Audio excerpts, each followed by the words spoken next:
Vamos a leer un versículo en el libro de Romanos, el capítulo 8. Romanos, el capítulo 8, el versículo es el versículo 34. Dice la palabra del Señor: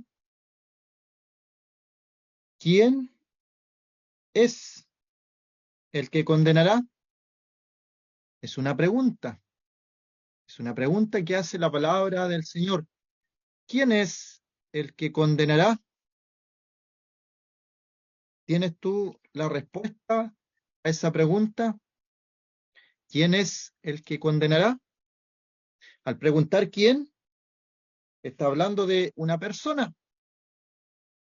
Al decir condenará, está hablando de una verdad absoluta que muchos desconocen y que otros conocen y no les gusta que se mencione, que es la condenación eterna.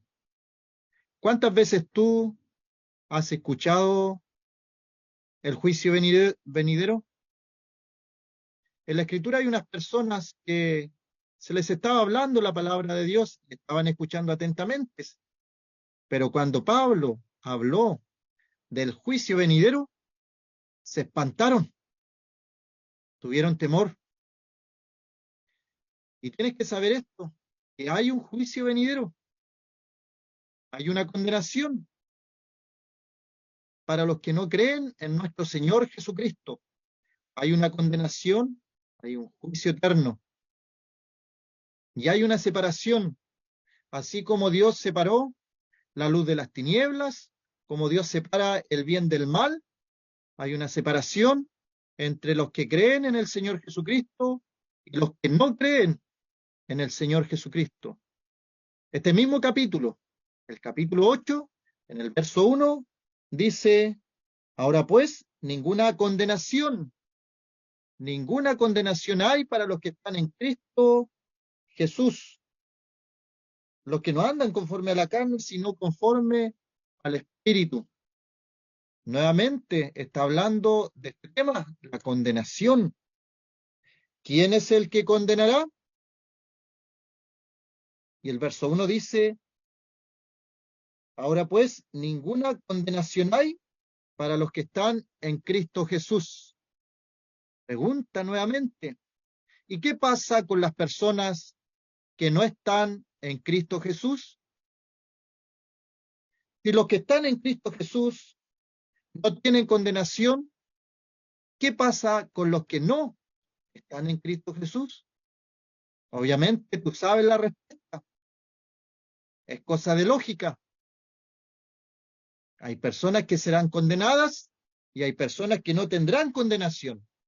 ¿Quiénes son los que no tendrán condenación? Los que están en Cristo Jesús. Otra pregunta: ¿tú estás en Cristo Jesús? ¿Y qué significa estar en Cristo Jesús? Me dirás, ¿qué significa estar en Cristo Jesús? En el momento que uno cree en el Señor Jesucristo como su Salvador personal, viene a morar en nosotros el Espíritu Santo. Y la Escritura muestra esta figura y dice: si alguno está en Cristo, nueva criatura es. Y cuando Dios mira desde el cielo, ya no nos ve a nosotros, porque nosotros estamos en Cristo, como si Él nos envolviera y Dios solamente viera a su Hijo en nosotros. No ve nuestros pecados ni nuestras maldades, sino que ve la vida perfecta de Jesucristo. Y por eso dice entonces: ninguna condenación hay para los que están en Cristo Jesús. Es como aquel ejemplo de Noé dentro del arca.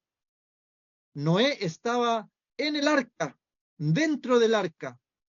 Venían las tormentas, las tempestades, la lluvia, la inundación, el cataclismo, el diluvio. Pero esto no afectó a Noé. ¿Por qué no lo afectó? Porque Noé estaba en el arca. Noé y su familia estaban dentro del arca. ¿Qué significa estar en Cristo Jesús? Estamos dentro de Él, de su persona, de su santidad, de su vida perfecta, y nosotros nos cobijamos dentro de Él. Como el salmista también hablaba, de que Dios quiere juntarnos como la gallina junta a sus polluelos. Y muchos no quieren que el Señor haga eso con ellos. ¿Quién acusará, dice otro texto, a los escogidos de Dios? Dios es el que justifica. Y luego dice, ¿quién es el que condenará? Cristo. Cristo es el que murió. Cristo es el que murió. Más aún el que también resucitó. El que además está a la diestra de Dios. El que también intercede por nosotros. ¿Eres tú de la religión popular? En mi niñez asistí a la religión popular. Me costó sacar de mi cabeza, de mis pensamientos, cada vez que hablaban de Jesucristo, en mi mente venía esa imagen de la cruz, con una persona allí un poco demacrada y con sangre, pero ese no es nuestro Señor, porque esa cruz está vacía. Lo que el Señor pasó allí es solamente un momento, una etapa. Su vida, su misión continuó. Fíjate lo que dice el texto.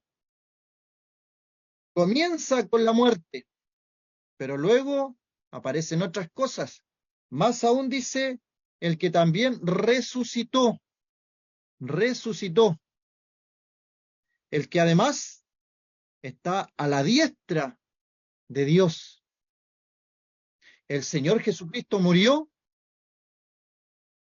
y esto la ciencia lo ha comprobado también. Bueno, y aunque no lo comprobara la ciencia, si la Biblia lo dice, así es, el Señor Jesucristo murió.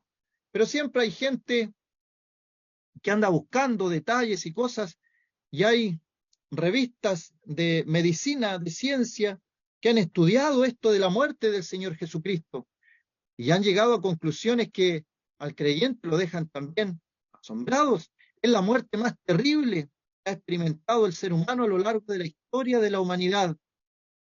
La mayor tragedia es la crucifixión. Trataban de infligir el mayor dolor, el mayor sufrimiento a la persona crucificada. Ese era el Imperio Romano. La idea era aterrorizar a los que se rebelaban contra ellos e inventaron este método, la crucifixión. Así que una muerte muy cruel, pero el Señor Jesucristo no quedó en aquella cruz. Esa cruz está vacía. El Señor Jesucristo está vivo. Y el libro de los Hechos nos habla de la resurrección. Y es interesante que hay algunas personas que se llaman cristianas y dicen, sí, yo soy cristiano, pero no creen en la resurrección del Señor. Qué contradicción tremenda. El Señor Jesucristo resucitó de entre los muertos con pruebas indubitables, dice el libro de los Hechos. Pruebas indubitables. ¿Qué quiere decir esto? Sin lugar a dudas. ¿Te es difícil creer que el Señor resucitó? Hay pruebas indubitables. El Señor resucitó de entre los muertos, se apareció a sus cercanos, a sus apóstoles, a más de 500 personas a la vez. El Señor resucitó de entre los muertos, suelto los dolores de la muerte. Cada uno de nosotros cuando parte de este mundo no tiene más que hacer. El Señor venció al que tenía el imperio de la muerte. Satanás, el diablo, no lo pudo retener la muerte. Él resucitó. ¿Y qué dice después? El que además está a la diestra de Dios. Y el libro de los Hebreos nos habla de que Él está sentado en la majestad, en las alturas. Lo que el Señor hizo en la cruz del Calvario tenía un propósito, pero ahí no terminó su carrera, su propósito, su misión. Él murió, Él resucitó de los muertos para nuestra justificación y Él está sentado en las alturas, en la majestad, a la diestra de Dios Padre. ¿Y sabe lo que está haciendo? El Señor Jesucristo está esperando para venir a buscar a su iglesia. Hemos escuchado el arrebatamiento de la iglesia. Es algo inminente. No tenemos que esperar señales para lo que es el arrebatamiento. El Señor viene pronto, su galardón con él para recompensar a cada uno, dice el Señor. El Señor murió entonces. ¿Y cuál es la razón que el Señor muriera? Aquí mismo en el libro de Romanos nos dice, Romanos 5:6, porque Cristo cuando aún éramos débiles, a su tiempo murió por los impíos. ¿Por qué murió el Señor? Por los impíos. Nosotros somos impíos, somos pecadores, alejados de Dios. Y Él murió por nosotros. Romanos 5:8 dice, mas Dios muestra su amor para con nosotros en que siendo aún pecadores, Cristo murió por nosotros. No murió cuando tú eras lo mejor de lo mejor. No murió por la gente buena. ¿Cuántos hay que se creen buenos, se consideran buenos delante de los hombres y consideran que su vida es agradable a los ojos de Dios? Tienes que saber que no hay justo ni aún uno. Nadie. Compárate con la vida del Señor. A ver cómo te va. Si eres realmente bueno. Ninguno como el Señor Jesucristo. Y Romanos 5:10 dice, porque si siendo enemigos fuimos reconciliados con Dios por la muerte de su Hijo. Así que el Señor murió cuando nosotros éramos pecadores, débiles. El Señor murió cuando nosotros estábamos en contra de su voluntad. El Señor murió cuando éramos enemigos.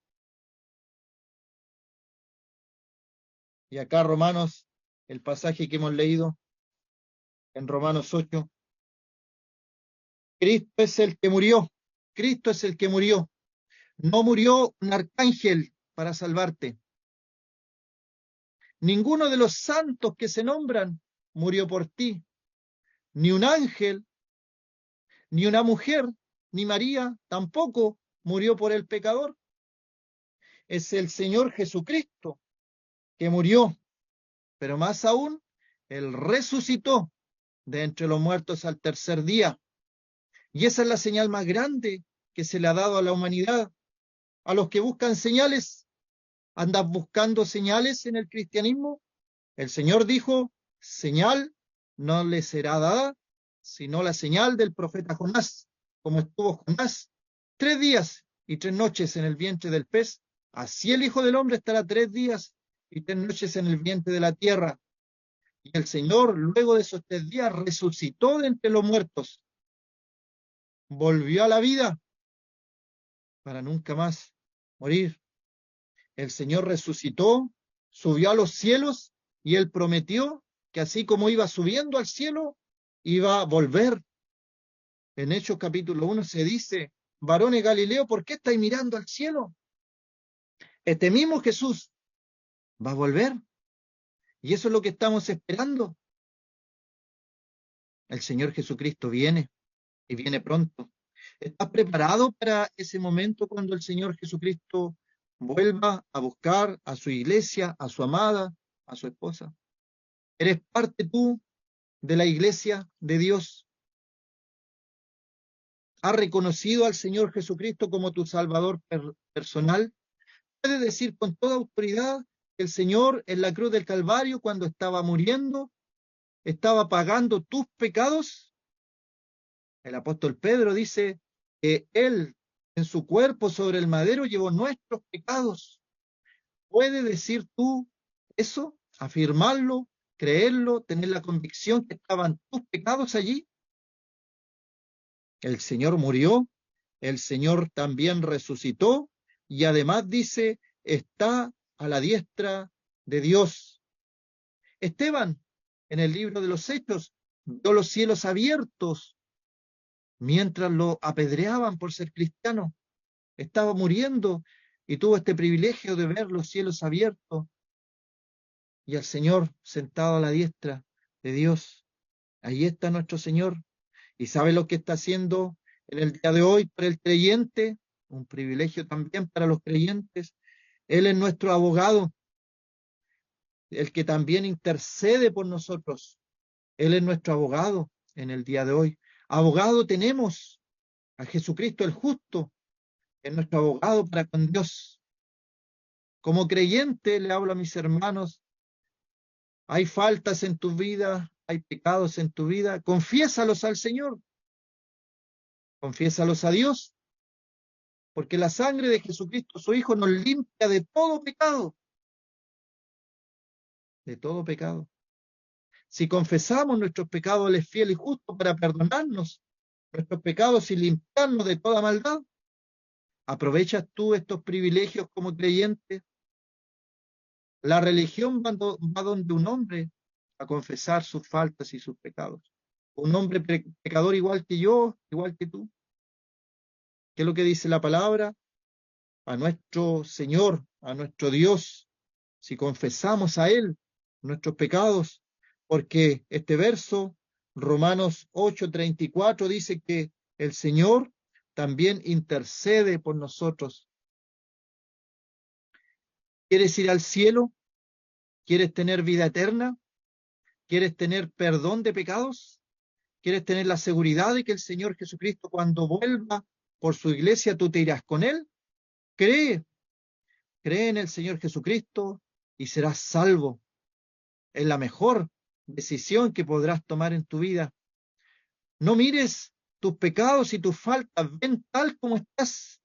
Hay personas que esperan a dejar los vicios, a dejar sus malas amistades, a dejar los pecados en los que están. No, ven tal como estás, ven tal como estás y el Señor hará los cambios necesarios a través del Espíritu Santo, que no es una fuerza, es una persona, el Espíritu Santo.